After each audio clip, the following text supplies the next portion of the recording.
வீட்டு யூஸ்க்காக தட்டைப்பயிர் பார்த்திங்கன்னா வாழைக்காட்டில் நடவு செஞ்சுருந்தேங்க. செடியெல்லாம் நல்லா வளர்ந்து காய் விட்டுருந்ததுங்க. காயெல்லாம் நல்லா முத்தி காய ஆரம்பிச்சிருச்சு. இதுக்கு மேலே விட்டு எல்லாம் வெடிச்சு போயிருன்னு சொல்லிட்டு நானும் அப்பாவை பறிக்க ஆரம்பிச்சிட்டேங்க. இந்த காய் கொஞ்சம் டிஃப்ரெண்ட்டாக இருந்தங்காட்டி உங்களுக்கு காட்டலான்னு சொல்லி பறிச்சேங்க. மீதி எல்லாமே பார்த்திங்கன்னா ப்ரௌன் கலரில் இருந்துச்சு.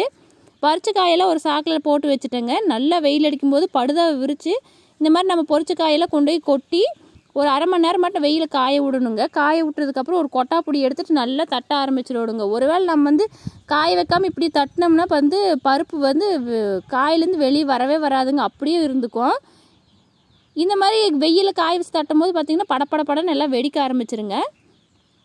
எவ்வளோ அழகாக வந்துருச்சுன்னு பாருங்கள். அம்மா நல்லா தட்டி ஒரு 1/4 மணி நேரத்துக்கு மேலே தட்டினாங்க. தட்டி முடிச்சதுக்கப்புறம் பார்த்திங்கன்னா பொட்டெல்லாம் எடுத்ததுக்கப்புறம் பருப்பு மட்டும் தனியாக கிடச்சிதுங்க. இன்னும் கொஞ்சம் பொட்டு இருக்குதுன்னு சொல்லி தூத்தலான்னு சொல்லி தூத்த ஆரம்பிச்சிட்டாங்க. தூத்துனதுக்கப்புறம் பார்த்திங்கன்னா நம்மளுக்கு அருமையான பருப்பு கிடச்சிருச்சுங்க.